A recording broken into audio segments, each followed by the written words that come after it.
He crept into my bedroom at 2:06 a.m., silent, careful, and confident he wouldn't get caught. He had no idea I was wide awake, holding a remote in my hand, watching him through a hidden camera. This man wasn't a stranger. He was my son-in-law.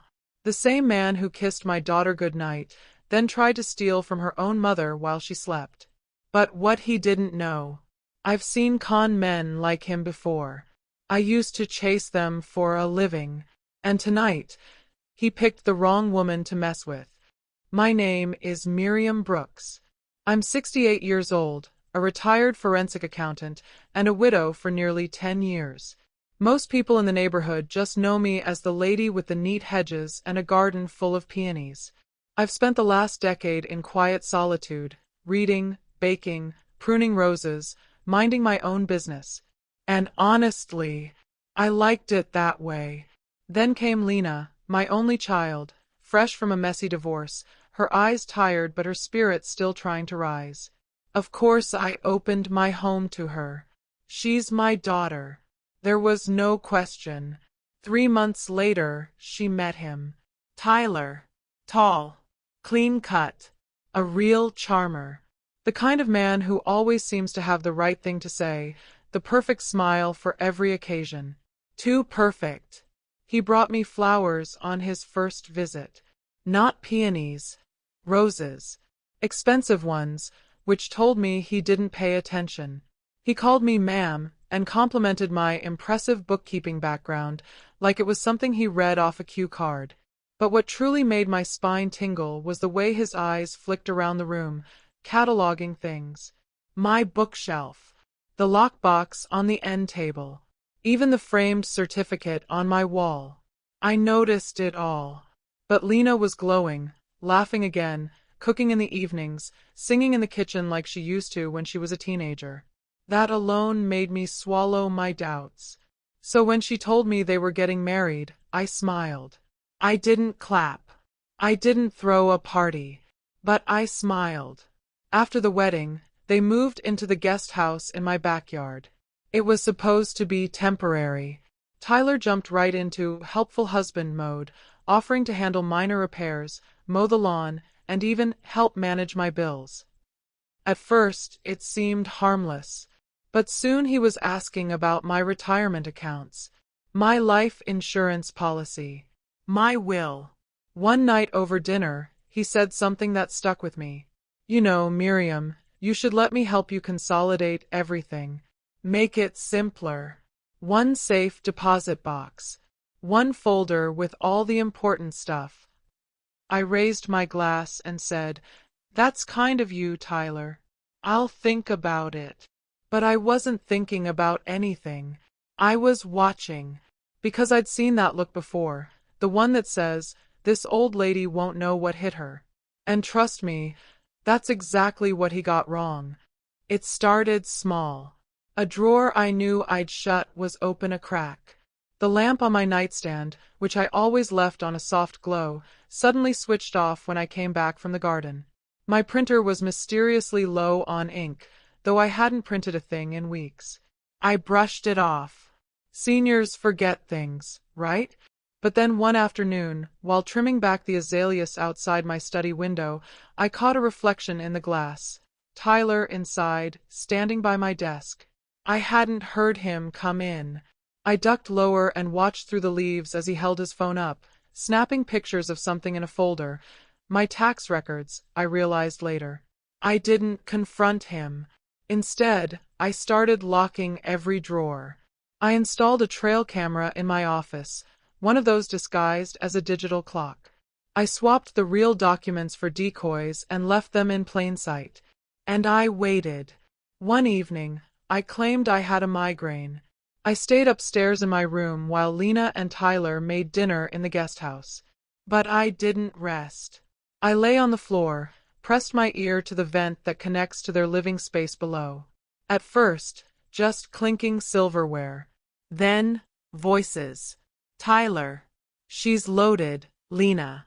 I'm telling you, this house, her accounts, she's got more than she lets on. Once it's done, we're set for life. My heart didn't race. It clenched. Slowly. Coldly. Lena didn't respond right away. And that silence, it told me everything. She didn't know. She hadn't planned this. She hadn't asked him to do it. But he had. And now I knew. The next morning, he was back to being Mr. Helpful. Mowed the lawn.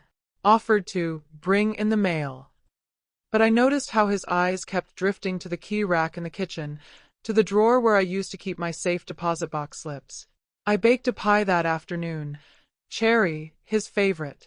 Smiled like nothing was wrong. Even thanked him for being so generous to help Lena and me. Because here's the thing. Predators expect fear. They expect confusion. They don't expect the quiet ones to bite back. But I wasn't scared. I was getting ready. And Tyler? He had just stepped into a trap so clean, he'd never even feel the door close. The morning after Tyler's little confession, I made 2 calls. The first was to my bank. I had them freeze my secondary accounts and flag any large transactions for manual review. The second was to Joanne Whitaker. We went to college together, back when floppy disks were cutting edge. Now she's a cybersecurity consultant for high-profile clients, and the woman you call when you need a digital ghostbuster with a grudge against con men. Joanne showed up that same afternoon wearing a hoodie that said, "Smile. You're on Candid Karma." She didn't ask questions, just nodded and got to work. Within 48 hours, my home was quietly transformed into a digital mousetrap. A motion sensor camera went in the main hallway, angled just enough to catch anyone sneaking into my office. A pressure-sensitive alarm pad slid beneath the rug in front of my safe. If anyone so much as tiptoed across it, it would trigger a silent alert to Joanne's phone. And best of all, she found a way to remotely access Tyler's cloud backups, texts, call logs, deleted files. Turns out, Prince Charming had been talking to someone named Big Nino, asking for more time to pay up. Joanne read the messages aloud, snorting. Wow. 80 grand in poker debt. Real classy. Guess who he thinks is gonna save him? I asked. She just grinned. Let's make him earn his bailout, with interest. That's when I began designing the trap. Step 1. I cleaned out my real safe, moved every legitimate document and valuable into a security box at the bank. Step 2.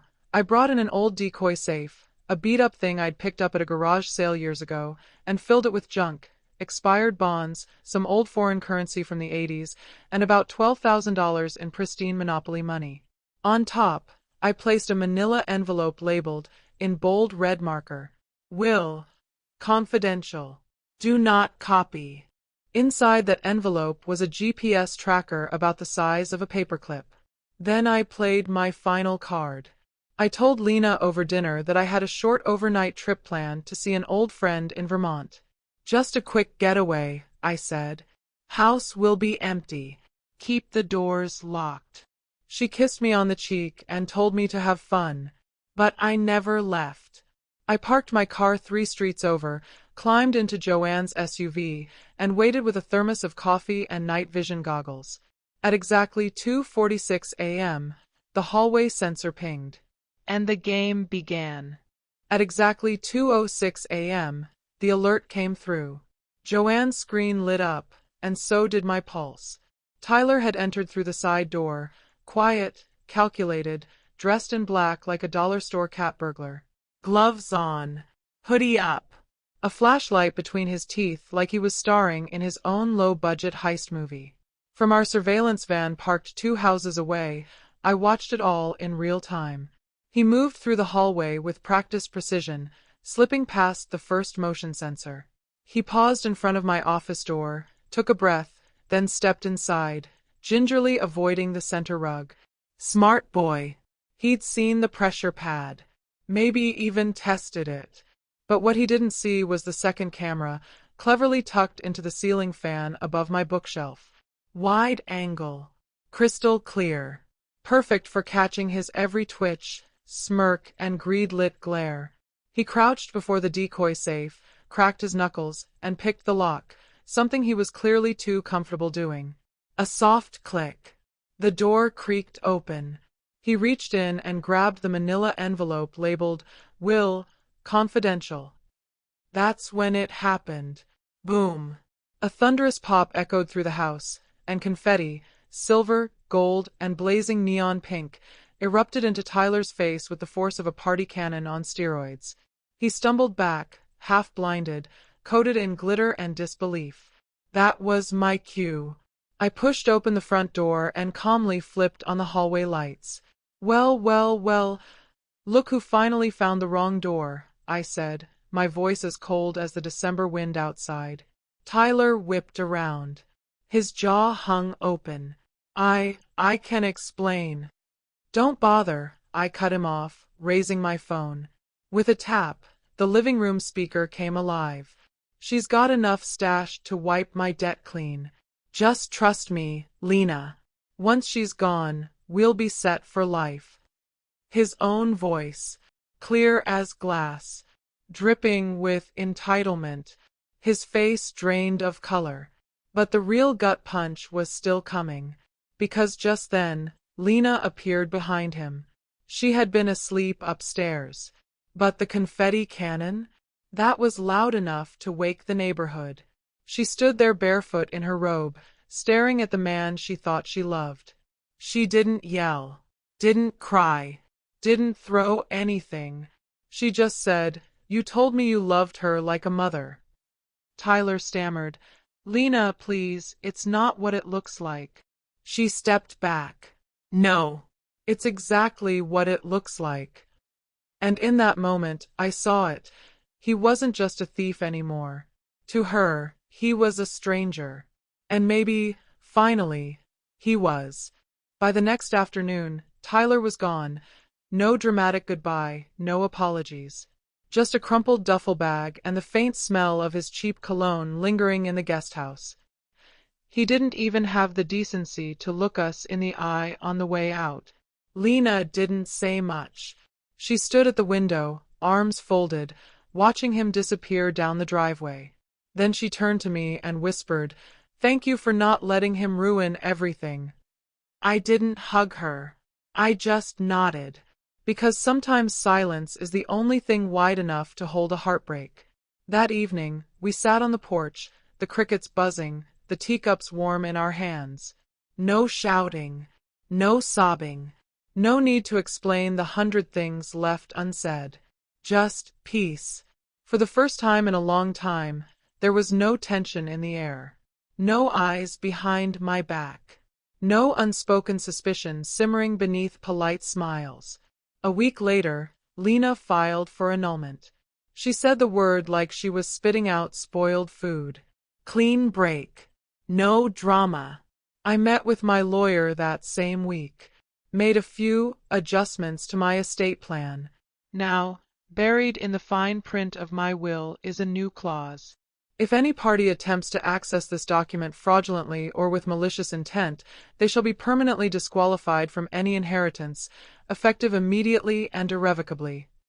Legal, airtight, and, if I may say, poetic. Oh, and Tyler? Joanne couldn't resist uploading the confetti footage to a private forum for security professionals. Word spread fast. The guy became an overnight "don't be this guy" meme in more than one training seminar. We heard he tried to rent an apartment under his real name 2 towns over, but no one would co-sign.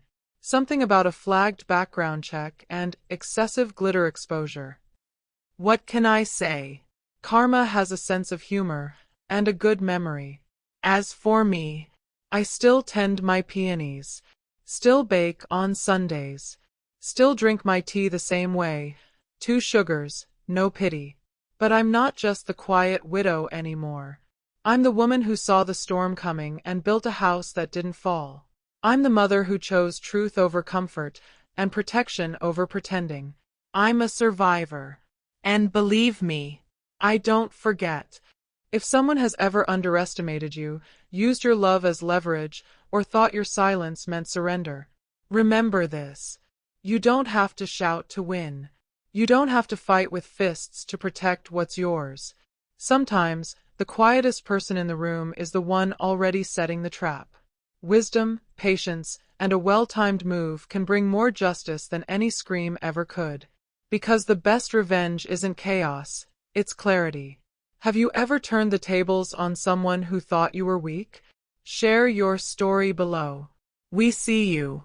And if this tale struck a nerve, hit subscribe for more true feeling stories where justice comes home, and no one walks away clean.